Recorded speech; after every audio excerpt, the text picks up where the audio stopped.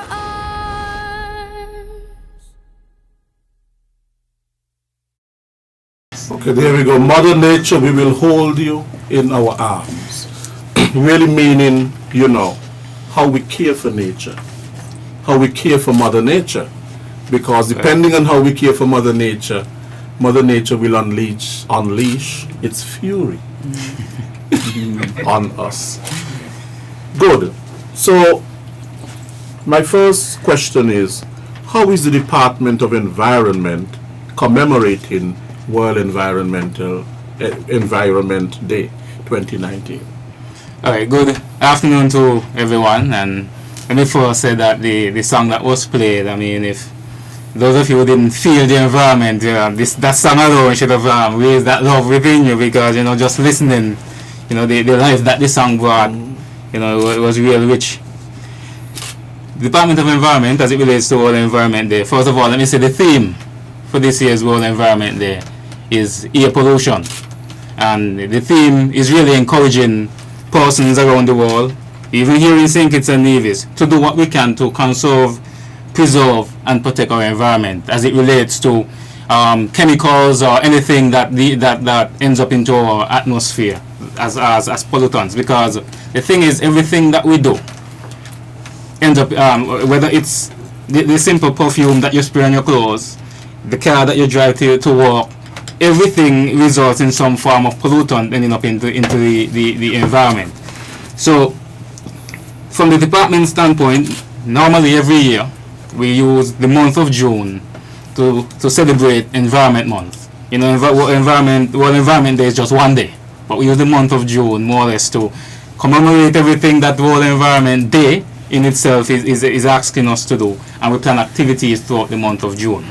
So that's how it has been over the past couple of years. But for this year, most of our activities unfortunately will fall in July due to some planning issues that we will have from the office and other engagements that we have. But from the next week, we should start doing some activities, especially within the schools. One of the area that we're going to use to promote the World Environment Day theme of air pollution is to use one of our famous Aussie programs that really deals with the things that we do here on Earth and how it affects the ozone layer. So we want to show that, to teach that to the students, show the students the ways in which they can start changing their behavior. Because one of the things we realize is that, sometimes I would say we the older ones in here, is as they would say, it's difficult to change behavior. But if you can reach the young ones, we can see how we can start changing those behaviors as they move forward. Outside of the activities with the students that we plan to do the school visitation, in July our department should have a week of activities that will also geared towards raising awareness not only on air pollution, but centered around other environmental issues that we think we need to raise, especially here in St. Kitts and Nevis. Right, so we are speaking developing environmental awareness. Right. And starting with the younger ones. Right. And so therefore we can, environmental hazards we can speak about environmental disasters. Right. To them, the environmental degradation, how the environment loses some of its quality, and so on, and how we human beings contribute towards the environment losing some of its quality, and equally environmental protection, how we can protect the environment or conserve the environment. But when we speak about the environment, Mr. Edmead, what are we speaking about? Well, as it relates to the theme, in general. In general. Okay, so when we speak about the environment, we are speaking about everything that you get in contact with. We are speaking about what happens in your home.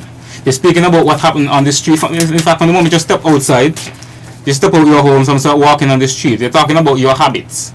We're talking about what happens when you enter your institution. We're talking about everything that you do that causes the person next, well, not just yourself, but the person next to you to be uncomfortable. You may mention, Mr. Williams, of the term that you raised, the environment help us and we help the environment. And if we can start thinking in that type of manner, and not just the fact that sometimes our habits, our decisions that we make them because it might be cheap, and start thinking about the fact that in long term the impacts will be greater. What we're saying is that everything that you come in contact with, you need to treat it and protect it and conserve it, especially if it has anything to do with affecting our natural resources. Now, Ms. Hughes, Darian mentioned earlier that the theme for World Environment Day this year is air pollution. Now, why is this theme emphasized? I know that in St. Kitts and Nevis, we may not suffer as greatly with air pollution. In some countries, industrialized countries, a lot of industries and manufacturing plants and so on, there is a lot of air pollution. The air quality actually is poor. When you think about Mexico City, the smog, even in terms of Taipei, in Taiwan, China, and some of these other large cities, industrialized, you see smoke billowing into the air and so on. It's not good for health and other things. So the theme of air pollution. Why? Well, of course, you gave a good context. For our manufacturing sector, the industrialization gives off a lot of pollutants, and large land masses especially. The air does not move on the masses, so it sits there, becomes stagnant, and affects the population. And so I guess in the evolution of World Environment Day, they decided that this year, air pollution was a good theme to go by. Lucky for us in St. Kitts and Nevis, we are island mass with a good northeast trade wind, so that most of our pollutants, or air pollutants, move off island. Unfortunately, maybe onto someone else, but move off island, and so it's very hard and difficult for us to record air pollution that stays on island. It moves on. So I guess because of the harmful effects that are coming from industrial processes, they've decided to focus on it. Mr. Williams, one thing to note also, as Ms. Hughes mentioned, is that the theme for this year, air pollution, was chosen by the host country. And the host country is China. China. China. The host China country is the host. Yes. So you see, they recognize that it is a problem. I mean, here in St. Kitts, we may not have so many industries, giving off a lot of these, gases and all that sort of a thing. But nonetheless, we are increasing in terms of vehicles on our roads and so on, and the increase in vehicles, of course, we are giving off more greenhouse gases and so on. And also, with a lot of construction and other work going on, we seem to get a lot of dust in the air and so on, which can affect people as well. Especially those with asthma. Those with asthma and so on. But, the theme itself underscores the importance of clean air. Yes. Clean air, because we have to be breathing in clean air. Of course. So, but what do you think are the main problems facing the environment in St. Kitts and Nevis, and what can we do to help? For example, we said that, look, it's probably not air pollution, because most of it moves off. Yes.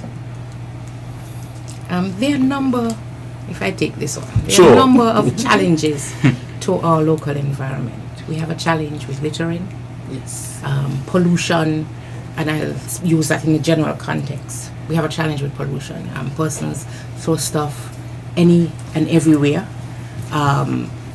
We lost my train of thought.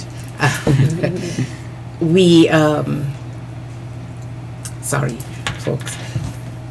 Pollution, indiscriminate dumping. We also have a challenge with plastics. I was trying to leave that for the last. We have a challenge with plastics and the impact that single-use plastics is having on the island. We have other challenges as well, environmentally. Sand mining. Our resources are finite. Persons seem to think that it replenishes. It does not. The sand we take from our beaches come from somewhere, and it means that somewhere is eroding.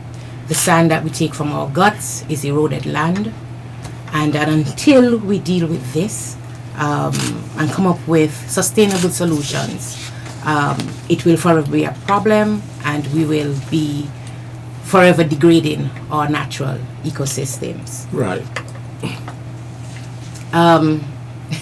But I wanted to go back a little bit to plastics, if I may. Sure. Last year, the world chose, and the host country was India last year, who has a very bad plastic problem.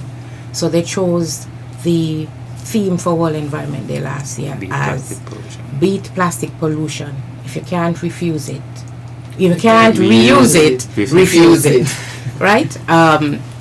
We did a number of exercises on this, but I think about 2 nights ago, I heard a program on ZIZ, a BBC program on plastics. It has not gone away. The theme, we have not moved on from the theme. It is a current and prevalent problem, and we need to provide a solution for plastics. Some of the statistics that I was reading on, about 8.3 billion tons of plastic enters the environment. It has been produced since the 1950s, and only about 9% of that has been recycled. About between 1.1 and 8 million tons of plastic enters the oceans each year. And plastics do not, well, actually, do not is a strong word, slowly, very slowly degrade. I think one of the statistics I have here is that a foam cup takes 50 years and a fishing line takes 600 years. Now, and if you continue, there's so many other pieces of plastics out there, and once they enter the environment, they do not go away easily. Persons would see UV radiation, for instance, has an impact on plastic. If you put a plastic bag out in the sun, it will break down over time. It breaks down. It does not go away. It does not biodegrade. And so basically it just gets into smaller and smaller particles, which are ingested by us, by plants, by animals, and have an impact on our bodies, on the environment. For instance, there's a famous picture that's out there of a dead bird on a beach that someone took.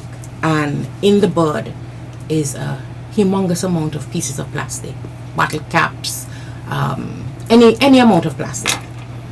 And basically what happens is that the birds, of course, they can recognize what is food and what isn't, and so they ingest the plastic, and the plastic does not digest, is not passed to the system, it stays in the stomach, and eventually the bird starves because the food, the real food, cannot, if something is full, it cannot eat in the bird. And this happens to not just birds, but marine animals.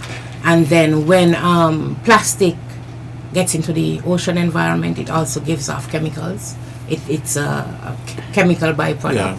So it gives off chemicals, and we take it up in our water, as well as the animals, plants, animals ingest it. Right. So it's toxic. Yes. So not a good thing. And so the international community has decided to address this problem, to pay attention to it, and to continue to find solutions to how we address this problem. Now, plastics are the cheapest thing out there. They're cheap, they're abundant, and they've been around now for, where am I now? About 70 years, if I get my maths right? Roughly 70 years. So there's a lot of it in the environment, and it's not going away, and it's harmful. So how do we fix this problem? And so the first attempt is they've looked at the entire problem, and they said, okay, maybe the first challenge we should tackle is single-use plastics. So single-use plastics is if you have a bottle of water, you chug it, you drink it, was refreshing, yes, thank you, and then we toss the bottle. Now that is a one-time use, it's a single use. You go to the supermarket, you buy groceries, they give you a plastic bag to put the groceries in. When you get home, some of you may use it to put your garbage in, but invariably it's a single use. Once you take out your groceries, you toss it in the garbage. And so you see a lot of it enter in the environment very quickly. They from production to end use is a very short time span. Unlike some multi-use plastic, because you have multi-use plastics, where, for instance, you may have some plastic bottles that you can use over and over and over again, and then when its lifespan for you is over, it can be recycled into something else. That, for now, it's bad still, it's bad still, but for now, it's better than a single-use plastic. Let me put it that way. It's better than a single-use plastic. So here in St. Kitts and Nevis, now for most of the Caribbean, has already put some ban on single-use plastic in place. St. Kitts has been taking its time. St. Kitts and Nevis has been taking its time. I say that because when one country who got out of the gate really early had a lot of backlash from its people. So a lot of people have made mistakes. We are learning from those mistakes. A lot of people have triumphs. We are learning from those triumphs. So, and we already know to bring to the people of St. Kitts and Nevis this issue that we need to deal with, and suggest and promote, well, propose, that's the word I was looking for, propose to the government of St. Kitts and Nevis to put in a ban on single-use plastics. And I have a very quick list of what we're proposing to ban. Find it interesting because that was one of the questions I had for you. I know. Cutting off your questions early. We're proposing a ban on all styrofoam products. So that includes, just in case the listening audience is not aware of what styrofoam is, it includes those containers that you get your food in when you go to buy from all the lovely food establishments out there. And when you get a hot drink, they usually put it in, or your soup, they usually put it in a styrofoam bowl. And you get to buy a cup of tea, bush tea, they give you in a styrofoam cup. All of those.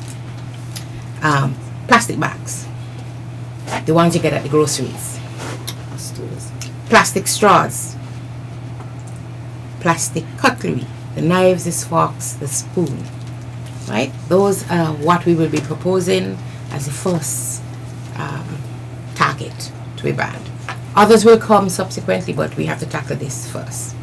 Okay, so it's one thing to propose the ban on these things, then I want to hear what will you replace them with? Let me put back on my glasses.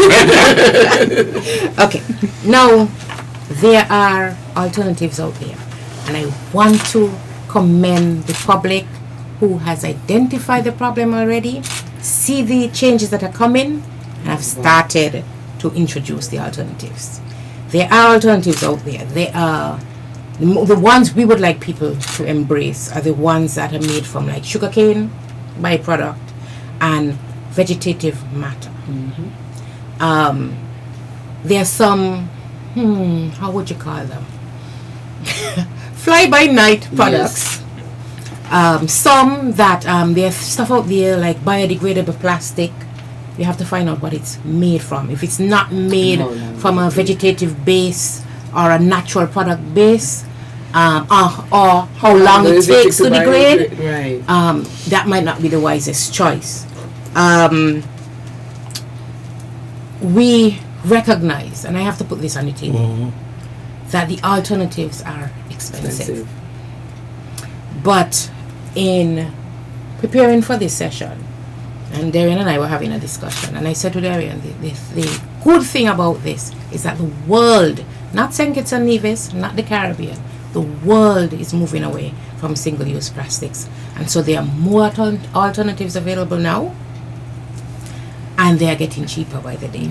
Yeah. Supply is greater. And I'm hoping that in the proposal that we would send to Cabinet, that Cabinet would lean towards looking at duty-free concession on the alternatives. It may be in phased approach, as in we start with 0 and we phase in until it reaches what percentage is supposed to be. That would be my suggestion. Because we have to address the problem. And I could tell you right now, styrofoam is cheap. Cheaper than cheap. It's really cheap. And the alternatives are not. Yeah. That is, I can say this to the listening public, the alternatives are not cheap. So cheap thing is not good. And But not everything cheap is good. and good thing is not cheap. Right. Well, Sometimes.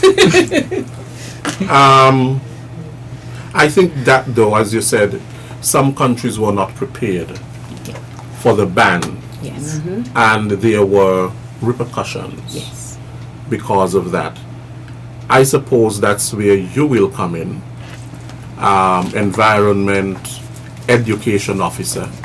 There needs to be an education campaign, so people can understand the consequences of plastic pollution and styrofoam and so on, and the alternatives and how better they can be towards the environment and towards human life, healthy life, and so on. So there we are.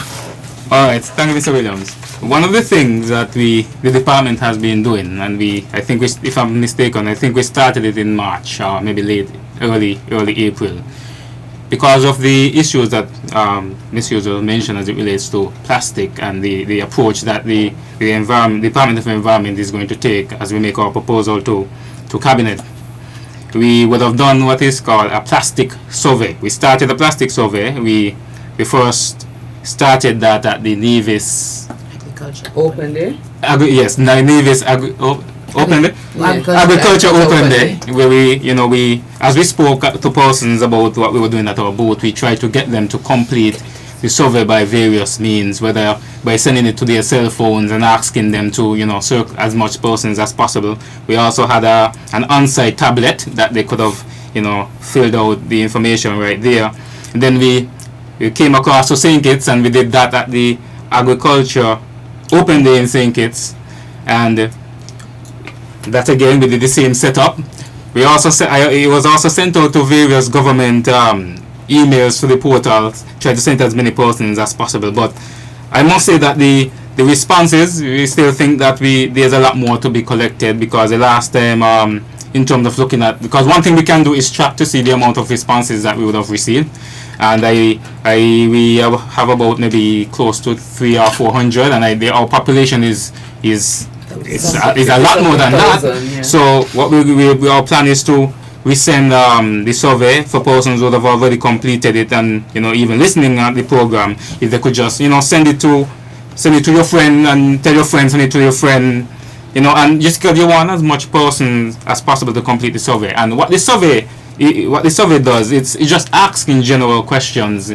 So for example, like, what do you think about the ban on plastic? Do you think you should pay for it?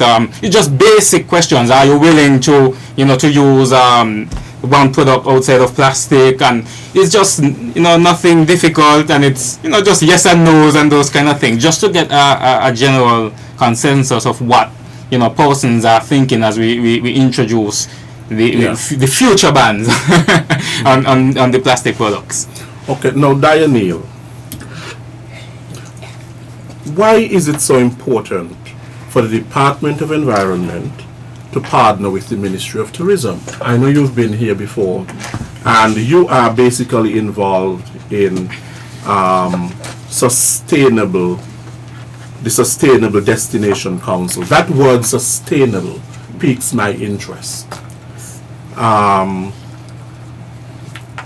important to the tourism industry is this ban on plastic, or is this eradication of plastic pollution? First of all, the ban on plastics, our focus in our sustainable tourism program is not just on visitors, it's on residents, because if we don't have a healthy workforce, then we don't have a tourism destination, because we won't have the workforce to support such a destination. So it is important to us. As June mentioned, the indiscriminate dumping, or like I said, I used this example to someone just yesterday when they asked if plastic is really a problem in terms of the shopping bags, and I said you just need to pass at the end of the airstrip near to New Road and see the number of plastic bags stuck in the fence of the airport, because the person was asking about the fact that, oh, it's just going to end up at the landfill. They thought that that's the only place, but the way people are dumping litter, it does not all go to the landfill, because people just throw things around the place. And so these things, plastic is light, it's gonna blow, the plastic bag is gonna blow, and it gets trapped in places like that, and it's very unsightly. One of the reasons people come to St. Kitts and Nevis is for the beauty. We have the protected area, the 1,000-foot contour. Anything above the 1,000-foot contour, there's no development. People love those unobstructed views. I don't think anybody would believe in the metropolitan areas to come to see plastic stuck in a fence. So in terms of our natural beauty, that is one issue. Health and wellness, there's another issue. Now, as part of the Destination Council uses the same approach as the United Nations in terms of having an integrated approach to dealing with issues like this, because one might say, oh, they're only doing it for visitors. But in the Destination Council, our tagline is good for us, better for all. We focus first on residents, and then as a result of what benefits residents, visitors also benefit. And we are championing destination stewardship. We want our people to be the best stewards of our destination. We are doing it first for us and then for our visitors. And if we are going to be impacted by plastic pollution in terms of our food, in terms of the toxicity of the plastics impacting our health and wellness, then if we do that, if we focus on that and being a good steward of our destination, then everything else will fall in place. And that is why we want to support the Department of Environment, because we believe it can't be done by one entity. It's a group of us having to come together, public and private sector. And that is the way we believe this issue should be approached. June mentioned the survey in Darien, and we did a small survey, and I like the fact that they're doing something bigger, because one of the first things we noted when we did this small survey for the persons who went to look at the documentary that we showed last year for Plastic Free July, 99% of the respondents want styrofoam banned. 99%. So we already have that. So, and this is because we did it in the Destination Council. It's just not just the Ministry of Tourism. Environment is a part of the Destination Council. The Sea Turtle Monitoring Network is a part of the Destination Council. Junior Achievers, electricity, water, because all of these things come back to impact every single one of those agencies and civil society. And so we all need to do our part to ensure that this issue of plastic pollution is drastically reduced. Right, so it can adversely affect our tourism product. Yes. The plastic pollution on our beaches. People just dump on the beaches. Exactly. And then I would like to add one thing. We have now gone in the limelight. Having won the World Destination Stewardship Award, the Global Award, we are now in the spotlight. And if everybody else around us is taking steps to ban plastics, and St. Kitts, who is supposed to be the champion of destination stewardship and a tourist destination, is not actually making the move, because visitors come here and they're coming from places where it is already done.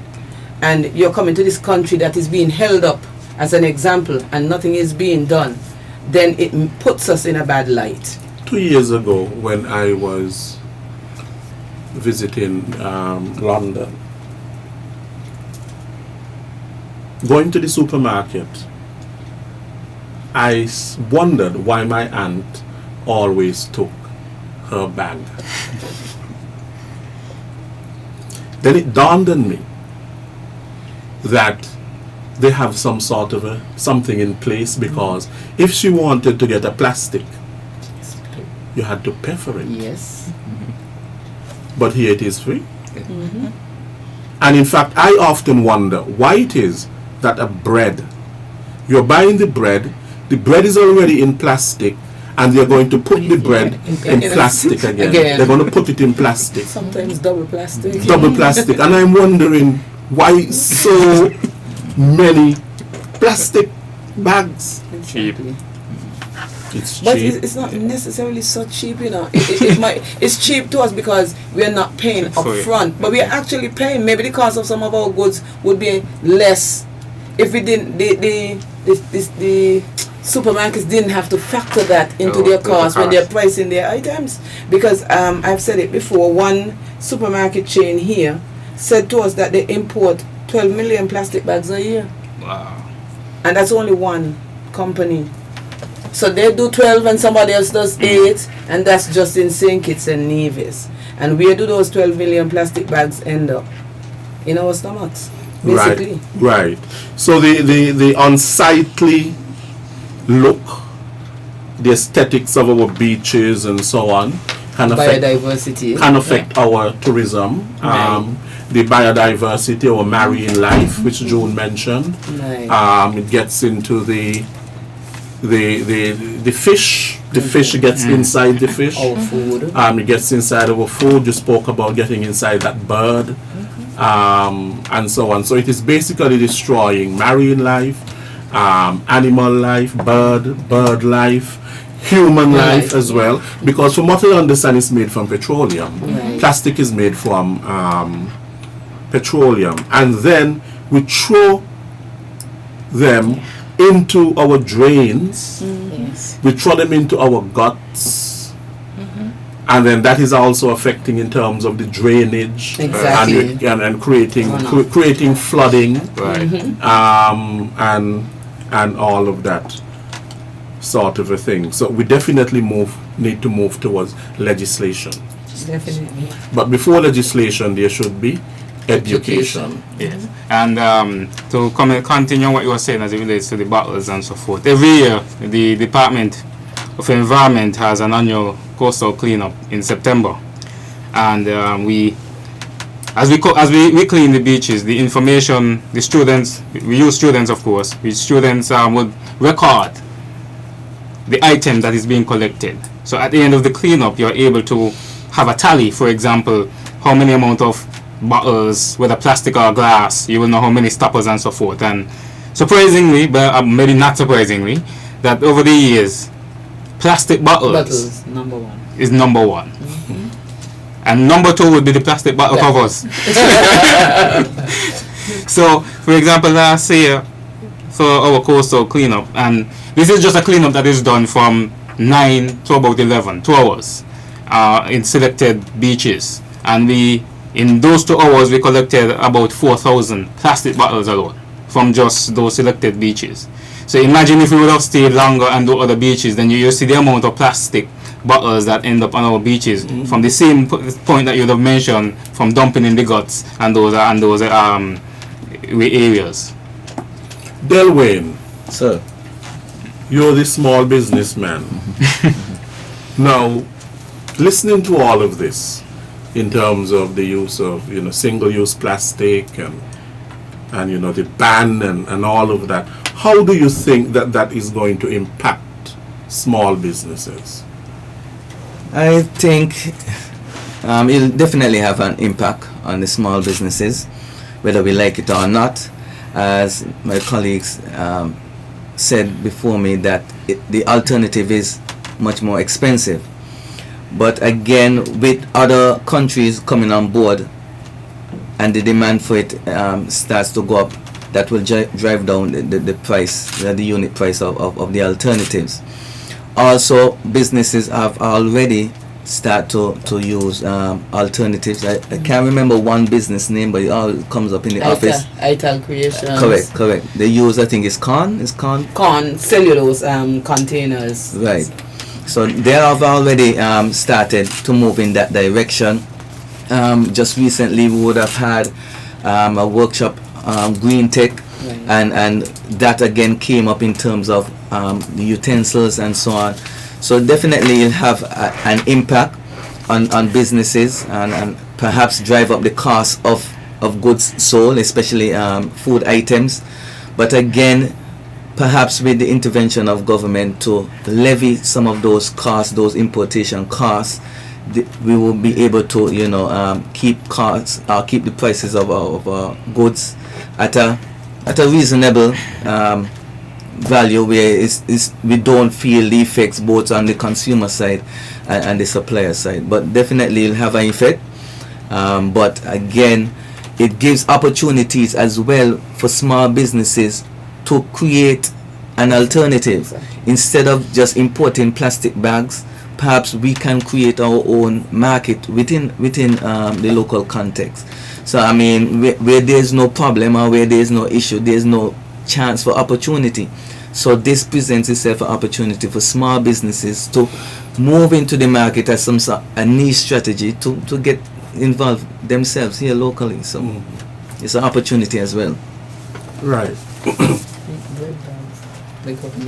Yeah, once ago they used to have these brown sugar used to come in these brown what do you call them, crocus bags or whatever, and people used to actually make bags from those and take them to the shop and so on. It's only over the past, we start developing this thing of a lot of these plastics and disposable plastics and all of this thing. But before, people used to carry their bag to shop, to the supermarket and that sort of thing, which was healthier, actually, more favorable towards the environment. Now we hear a lot about human beings and what they do to the environment, and somehow how they hurt the environment. And sometimes we need to hear the other side of how when you hurt the environment hurts you. Because if we're going to throw all this garbage and so on our beaches and in the roads and all that sort of, what happens? It creates all kind of problems. It becomes a place for rodents. It becomes improper drainage, flies, and it can bring about illnesses and diseases and all that sort of a thing. If all this plastic ends up in the ocean, it is destroying marine life. Right. And so if it is destroying marine life, then it is affecting the blue economy. Yep. People's livelihood, we will have less fish, and so on. So sometimes we need to really see the impact that our behavior is actually having on everyone. We may say, well, I'm just one person. Right. And I do it. But when you have to look at the collective, we have a problem. And I don't know in your education, if you speak to the students in terms of their own worldview. Because our worldview impacts how we treat the environment. For example, what is my worldview about the land? What is my spiritual and religious belief? Do I believe that, for example, that God created everything and that I'm a steward of the earth? I am placed here basically to care for God's creation.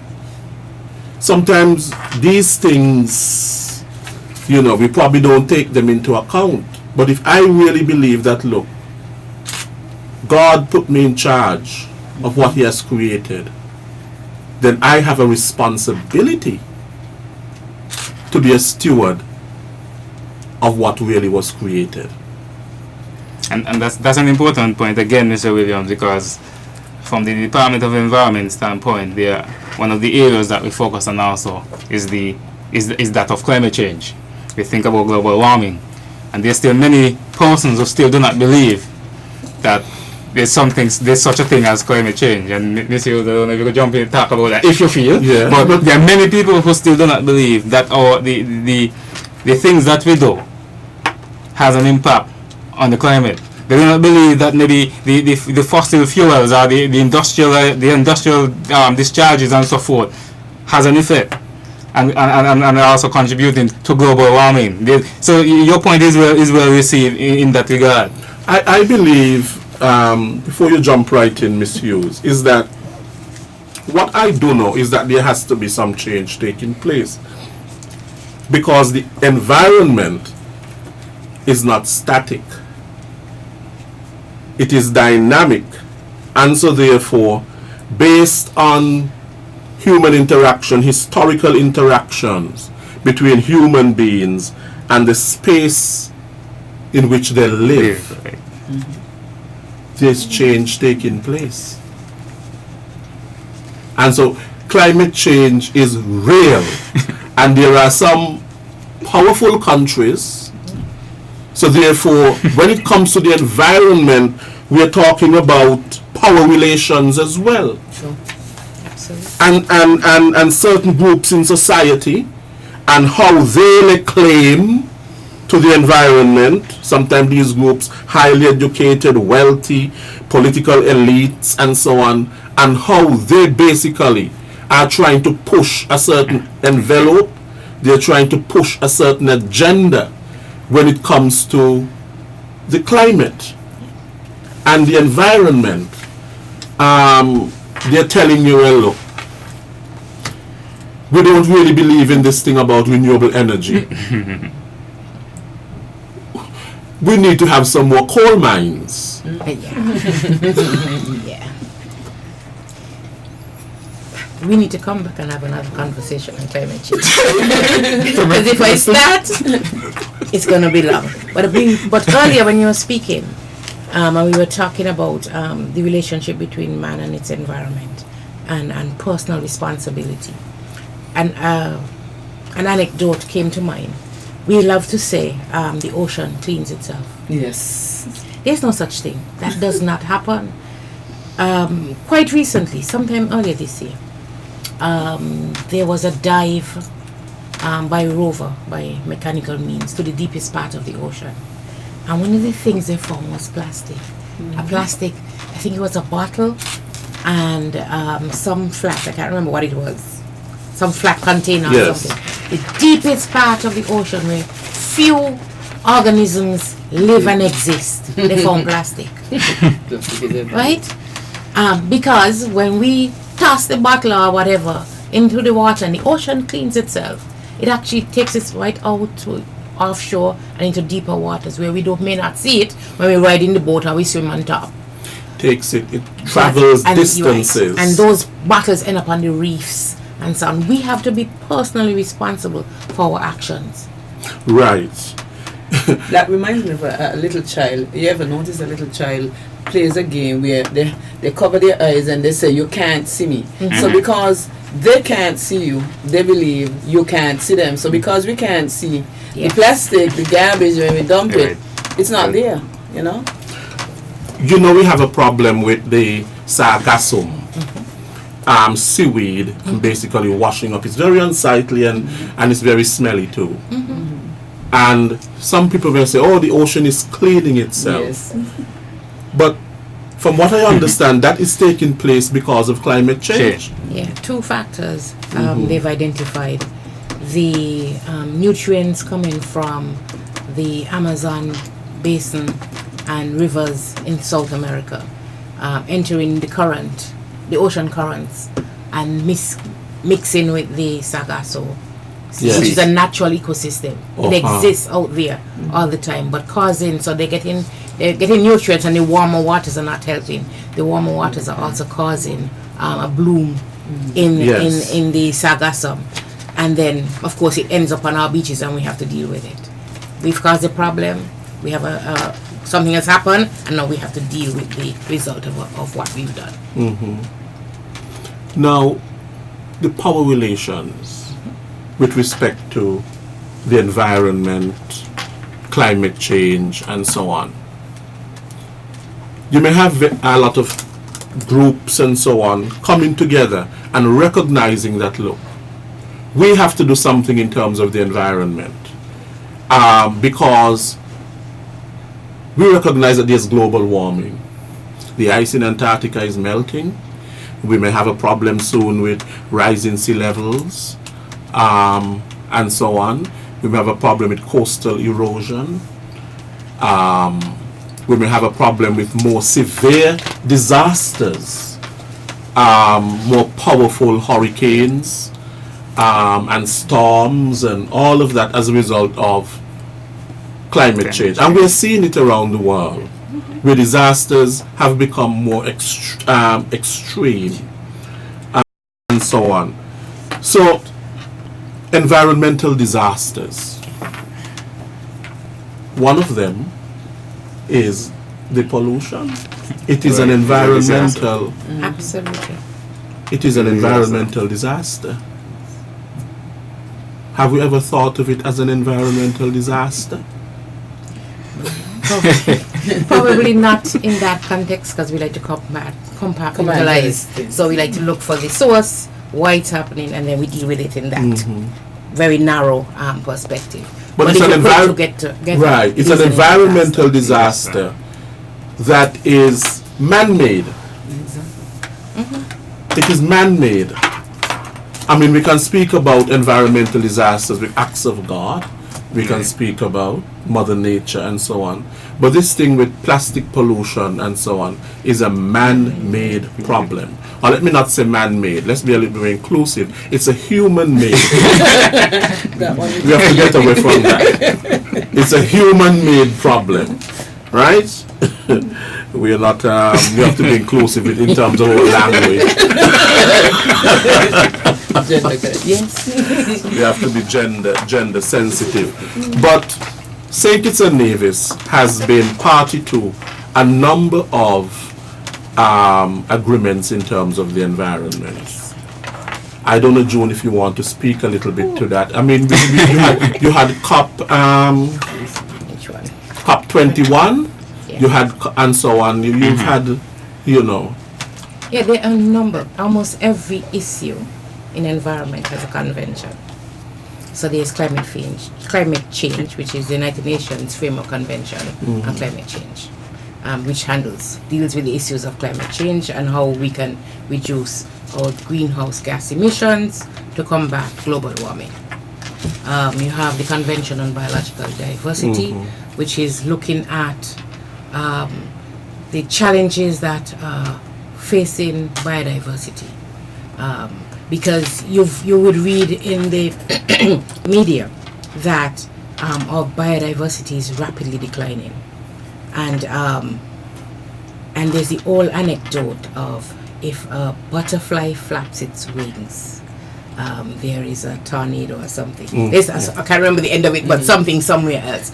Everything has an impact, and once you remove certain biodiversity from life stream, from this planet, it has an impact. And so we have to preserve our biodiversity, whether it be a simple bug or an elephant, right? And we, humankind, has been so horrible for this planet because we only destroy everything we touch. So that's the Convention on Biological Diversity. You have the Montreal Protocol on substances that deplete the ozone layer. If you realize there's a theme, I'm going along a theme, in that mankind has come onto this planet and everything we touch causes a problem, and then we have to get a convention to fix the problem. So the Montreal Protocol has identified after I think the explosion happened after World War II, where people decided to use CFCs for cooling, for air conditioning. It went into vehicles and so on. It was a really good product.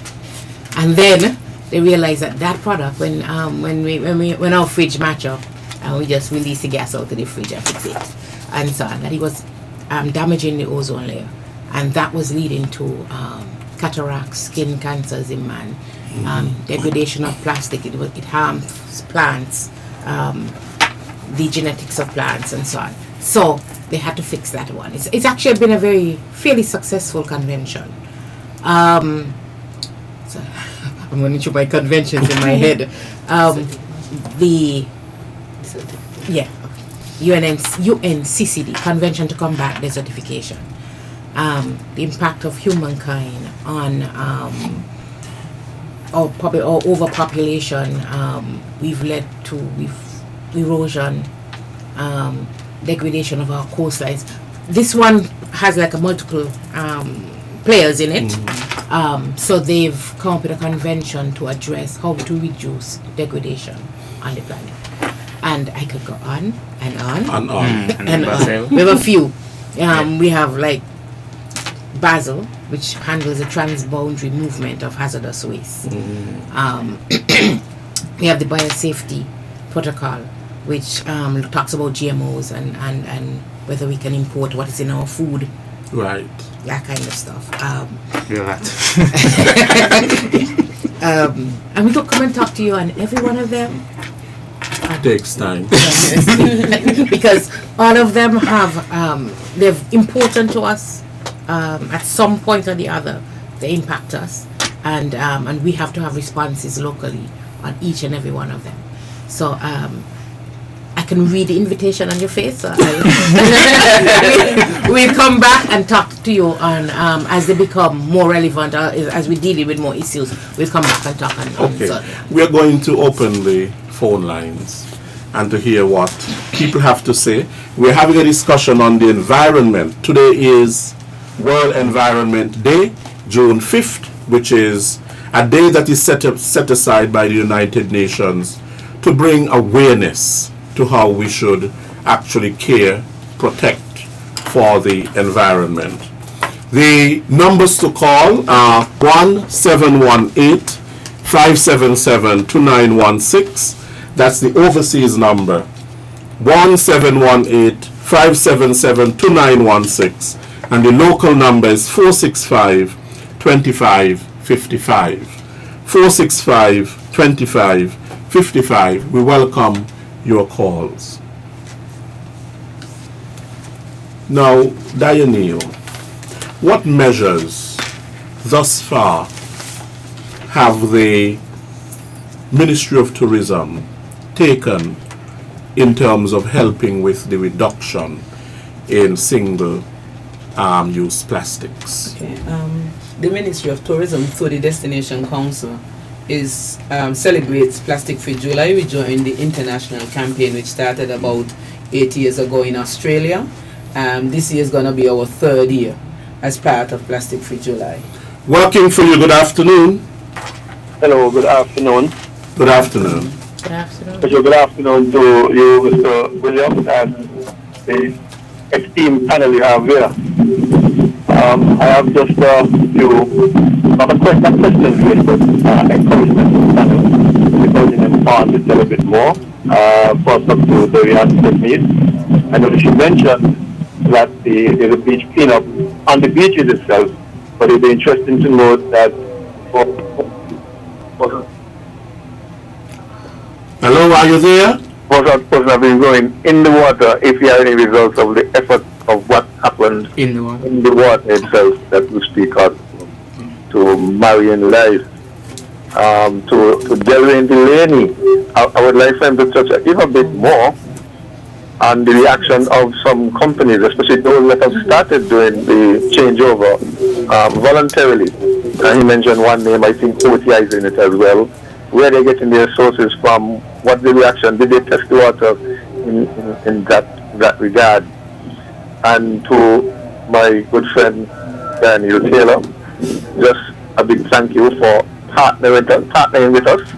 That's a word I often use to Miss June Hughes, because I know that people are voluntarily doing things out there, and whenever I hear that if a volunteer organization, I always feel that the Department of Environment should jump in and gladly join with them. Can we help? Is there anything we can do? How can we help you? And how can you help us? Because, as she rightly said, I think somebody mentioned it, government can't do it alone. And so we're looking for these strategic partners. Even if sometimes they don't tell us of their plans up front or don't invite us, I believe as stewards of the department, as stewards of the environment, the Department of Environment has every right to badge, if you know what I mean. Getting at the party and take over the party.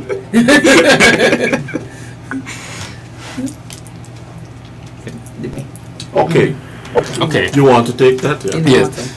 Alright, I want to thank the caller who have just called and asked about the underwater cleanup. Now, last year, 2018, was the first time in a long time that the Department of Environment attempt to do the underwater cleanup activity.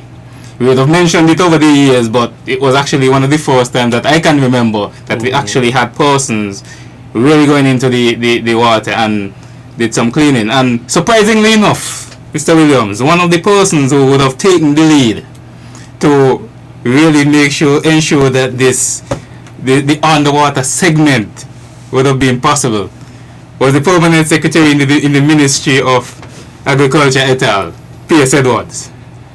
He's the one who really went out with this team and dived and did this collection. But it was just a small start. So we want to thank him for that.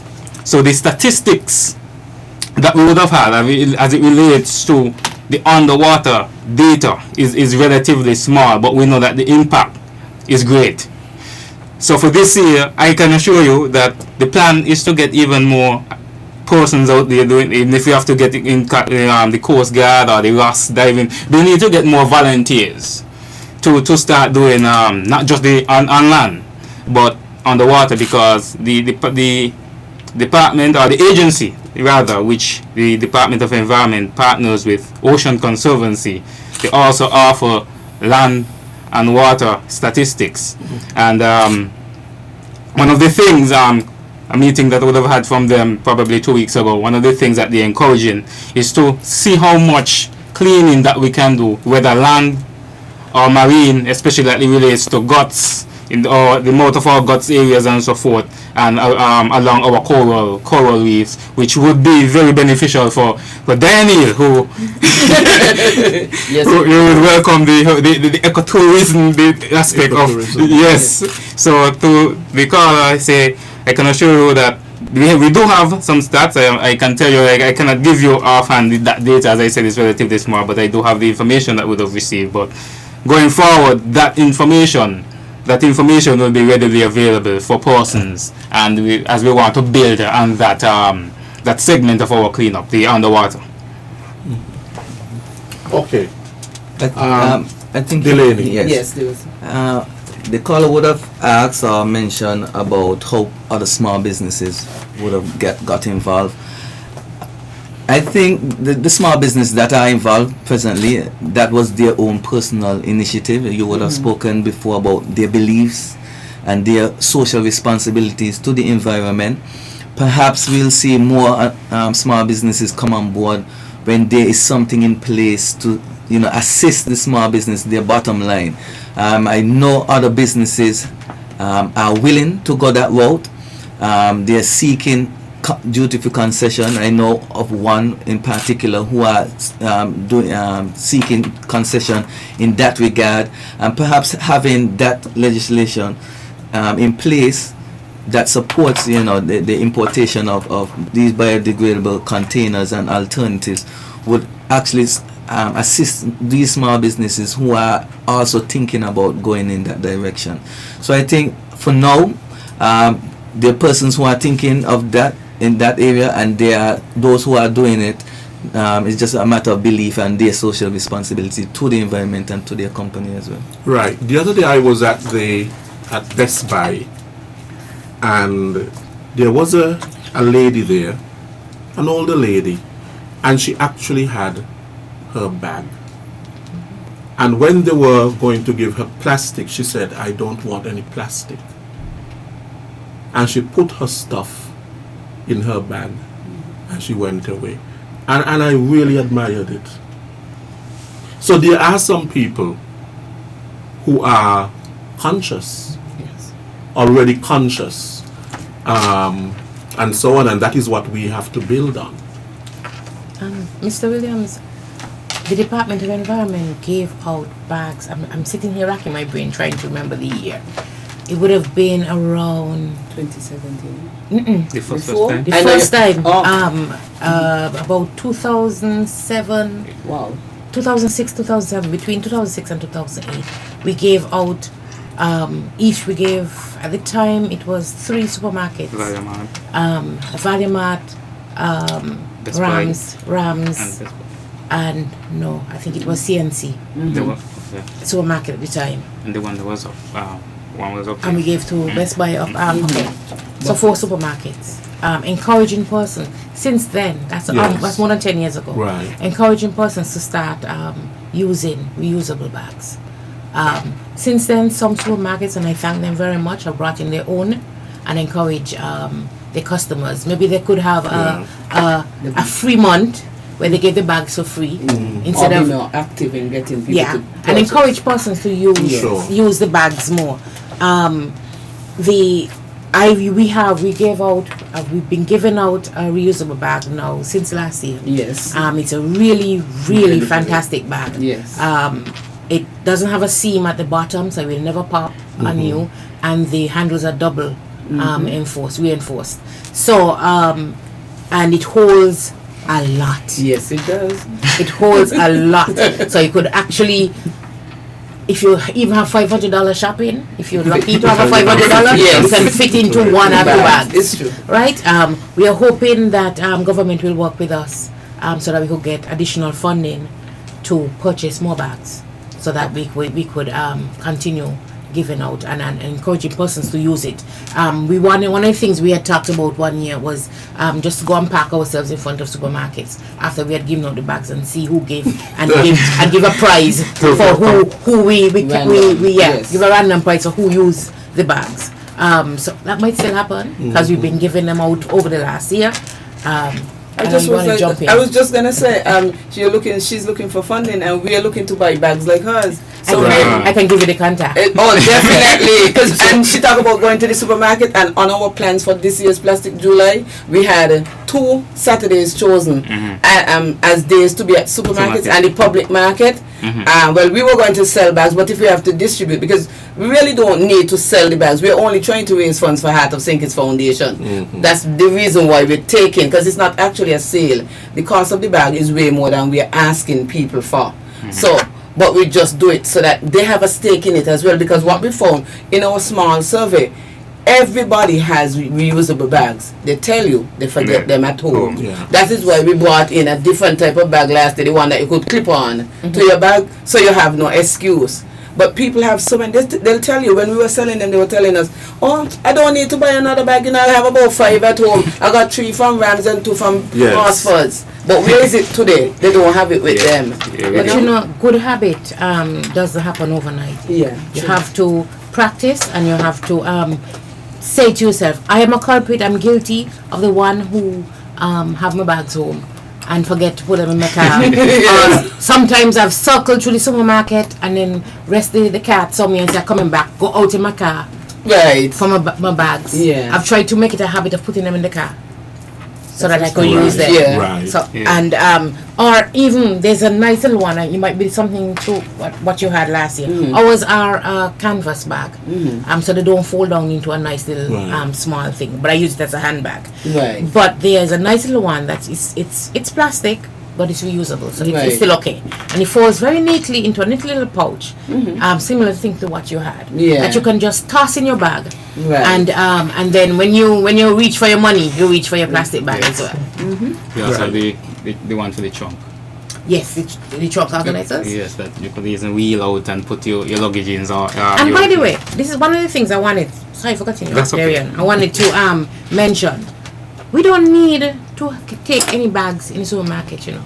You put your groceries into your car. That's what I was just going to say. And, Most of us. and they scan it. Yeah. Tell them put it back in the car. You go out to your trunk, you toss it in your trunk, you go home, and you take it out home. I was just about to You say don't need a plastic bag. Nobody, hardly anybody catches bus to go shopping, because the main supermarkets, I mean Best Buy and Rams, they're off the bus route. Most of them are off the bus route. Yeah. So if you're going, you probably have vehicle transportation. Right? Just wheel your shopping right to your cars, and you take them out there. Yeah, you know, one of the hardest things is change. Change in habits, change in lifestyles, and attitudes as well. And I think that is going to be one of the hardest things for people who have developed over so many years the habit of just getting a plastic bag. And then they have to realize that that is why it is so important to sell the philosophy behind why. Why, you know, that awareness, that education is extremely important if people realize what plastic is actually doing to the environment and to us, how it's affecting us in terms of our health and all that sort of a thing. I mean, I have a lot of plastic bag in my house. And sometimes, basically, you know, I use them sometimes to put garbage. So I put the garbage, I take the garbage out, and so on. But if I go to the supermarket, I'm accumulating more and more plastic bags. What if, when I'm going to the supermarket, for example, I can take some of those same plastic bags that I already have in my house and reuse them, rather than getting more plastic bags? Exactly. That's a very good. Or some people who sell, vendors, you'll notice the bag that they pull out and give is a bag that has already been used. So maybe you could give those to somebody who vends on the side, and they can use it to give somebody else. But the whole idea is to ban them totally. But of course, it's going to be a phasing. It's going to be a process, a phase-out process. Yes, it's going to be a phase-out process as our people become more environmentally aware and conscious.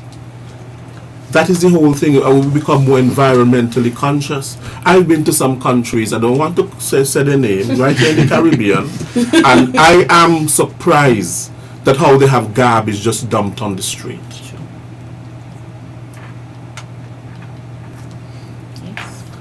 And there are some people who, they don't think twice to just throw their bottle on the street or the what. They don't think twice about it. How do you get that into people's heads? How do you get it into their hearts? That look, you cannot be polluting the environment. How? I know too, I think there's a small business, I'm not certain which one, but I think you can also take your own container, reusable container, to get served in. So perhaps that's a good idea, to the way you know your portion already, how much you serve, whether it be in a styrofoam or not, and you just serve it in your. Everybody has containers home that they use, the plastic container. I want to jump on that. That's a very good suggestion, because it's a suggestion I've been saying around the office. Work with your glass container or even your multi-use plastic container and go to the vendors who are selling food. And when they want to say, no styrofoam, please, put it in this. If we start it, it's going to be a revolution and people will be doing it. And there's nothing wrong with them. It's saving them for buying containers, and you go with your container, wash it out, and it's there for the next day. If you are somebody who buys, by example, and also with this thing about reheating. In styrofoam. So now you could reheat it in hot food in styrofoam. Horrible. Is it because when you do that, there's some sort of a chemicals that actually That is why you're not supposed to heat plastic. Also in plastic, so they freeze it. You're not supposed to freeze it either. No. The internet So has happened, folks. Use it to get a lot of information. So we're actually harming ourselves Yes. when we heat food In plastic. in plastic in the plastic, microwave. Yes. I've banned styrofoam from the office. Okay. Yeah, so our lunch is in glass containers. She provided them. So is it. So you're actually leading by example. Love that. Well, that is good. Now, of course, we recognize how important the environment is, and the United Nations is 2030 Sustainable Development Goals. It's included. While we're talking about plastics, sustainability and sustainable development encompasses much more than just plastic pollution. Right. It has to do with everything having to do with how we treat the environment, and how, we are preserving today for future generations to come. So we're not just thinking about the now, but we're thinking 100 years down the line in terms what that generation will inherit from our actions and attitudes and so on. Working for you, good afternoon. Good afternoon. Good afternoon. Afternoon. Yes, this is the panel. Yes. Yes. Yes. Now, we all are aware that there are lots of bakeries around and supermarkets sell the bread. So how do we go around about getting these items? And everyone is looking at me. What? Which item? Yeah. Yeah. But the French. Yeah, Yes.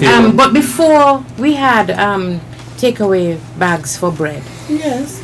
Bread used to be in the bakeries in Just open. open, and they would just choose the bread. I remember when I was growing up, it was rolled in paper and given to you, or you walk with your own bread bag. Or towels, That's where we got bread bag from. You walk with your bread bag to the bakery and they put it in. I'm sure, I haven't asked yet, but I'm sure they make the bags out of in the alternatives, out of the reusable or biodegradable materials. It's something I have to ask, but I'm sure those are available. The challenge is that it may be costly, but we could go back to our old methods of at least to the bakery, where you walk with your bread bag and you get your bread in your bag and you go in home. a paper bag. Yes. Paper bags. Paper, I hesitate on paper. Oh, that still has an issue. Okay. Paper, remember paper, you're killing trees to produce paper. Yes. So unless it's recyclable, Recyclable as well. I won't promote paper. Paper. Okay. I mean, it is an alternative. For the straws, paper is one of the alternatives. Paper, cardboard is one of the alternatives. But yeah. I would say a nice bread bag, man. Just like we have a reusable shuttle bag, you just get a bag dedicated to bread. You go to the supermarket, the bakery. You go to the bakery and you say, put my bread in this. The whole thing is, I wonder if our people are becoming more environmentally working for you. Good afternoon. Yes, good afternoon. I have heard all what you said about the bakery, but what happened to the supermarkets that sell so much bread? Thanks. Okay. For that one, I said because of course it's in an environment where you don't want your bread in the open. I would suggest that the supermarkets look into the alternatives. I'm sure that they're producing the bags out of the alternative materials, whether it's corn or sugarcane or any other vegetative matter. Okay. We have had a lot of debate in the past few weeks that have been rather heated, at times very contentious. And while this program is not to discuss that, it is perhaps awakening in the society. Let us look at the positive in terms of our understanding of the environment. And maybe people are becoming more environmentally aware. Let's take the politics out of it. But nowadays, whenever there is to be any sort of a building, any sort of a development within a country, we are talking about sustainable tourism.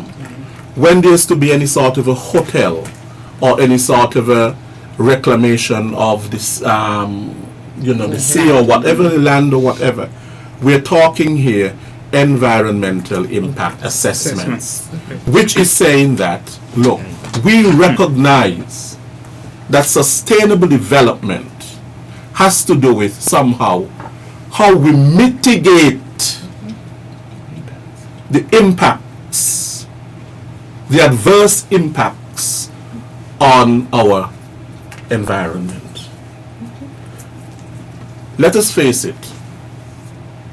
Whenever there is to be any sort of construction, whether it be a pier, as we're building a second cruise pier, there will be some fallout, definitely with the environment. But the issue is, how much of it can you reduce? And that is why these studies are actually done. Nobody is saying that you can't say, well, I'm not going to build. Oh, I'm not going to drive a car because I'm polluting the environment, for example. Or I am not going to use any sort of a deodorant spray or things like that. There will be some fallout with the environment. There will be some quality that is lost with the environment. But how can we reduce the impacts? Because let's face it, we are not going to be able to remove all plastic from the face of this earth. But we are talking about reducing it to a level that is perhaps comfortable, that we are not, destroying the environment, catastrophically destroying the environment. And that is what we are talking about.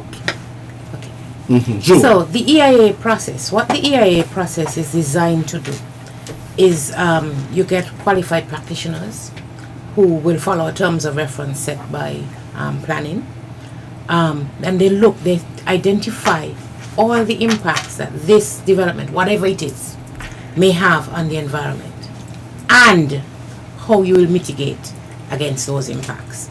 Now, the way I was taught is what you can mitigate almost anything. Where the decision comes in is, can I afford, how much money would I put towards that mitigation? Because some mitigation measures could be so expensive and it's not worth doing that, right? And that's where your decision making process comes in. So an EIA is just a tool to help governments make a decision on whether or not that project is feasible, we can mitigate all the impacts, and we can go forward with that project. Right, and for example, for tourism, sustainable tourism, I know we like to build along the coast, and we like to build marinas and all of that sort of a thing, but are we destroying coral reefs? Right, and so you would identify that as an impact, and whether or not the coral reefs would be destroyed, and can you make sure that the coral reefs are not destroyed, and if you can't, then that project should Are we destroying, bird habitats? Right. Marine habitats. And when you look at the pros and the cons, a decision basically has to be made. Right. And at what cost? And at what cost?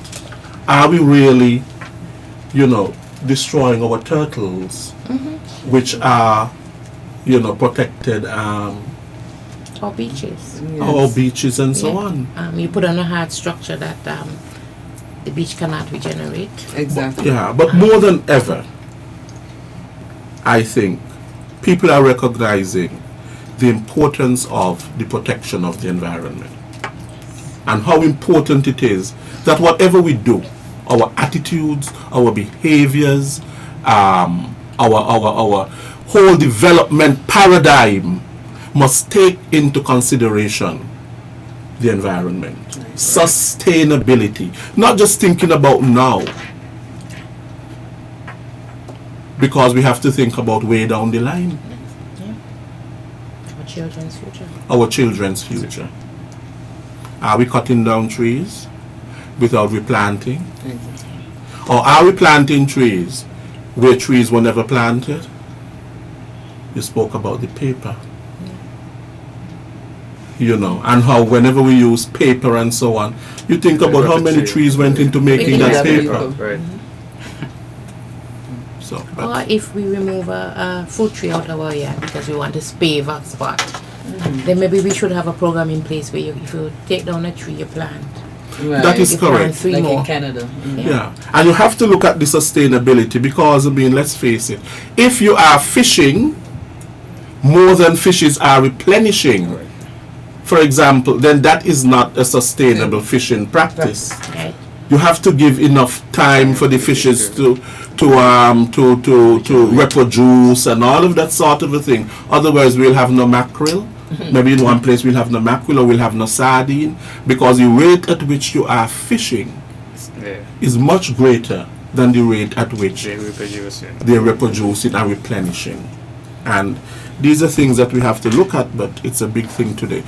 We have to close. Is there anything that we want to say before we leave? Just that the ban on plastics and single-use plastics is inevitable. We can't get away from it. The world, the global environment has decided that, and not just it, and it is true that these are harmful substances, and we need to get them out of our environment. And so we ask the general public to work with us, to cooperate. We're trying to make sure that it's not a burden on them, and we'll do our best to make sure that it's not a burden. Okay, well, I want to thank all 4 of you. Dianil, veteran, June, Almost there. Darian, and Delwayne. Delwayne or Delwayne? What is it? Delwayne. Delwayne Delaney. Thank you so much for coming and sharing on World Environment Day on a topic so important to us. How we care, how we protect, how we conserve our environment, not just for ourselves, but for those generations to come. We are going to end by playing that very song again that we started with. Next week we will be back for another edition of Working for You. We'll have the Public Works Department on the program. Until then, I am Les Roy Williams. Take care.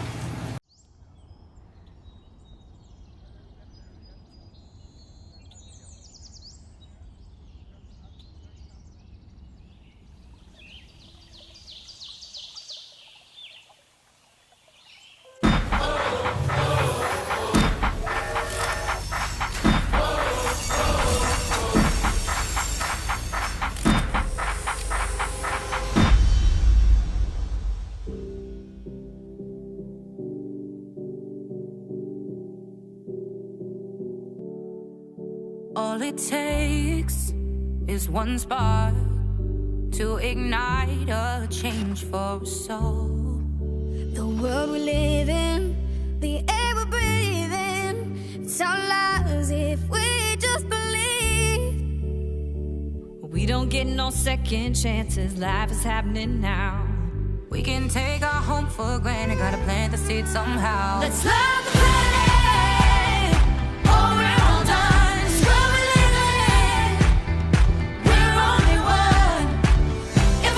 Change the world, it starts with everyone. Living in the universe and underneath the sun. 'Cause we got one life. 'Cause we got one life. If we come together, imagine the life we could make. The land that we walk on and the ocean that heals our soul. Feel it in your heart and trust your instincts. Life is happening now. We can't take our home for granted. Gotta plant the seed somehow.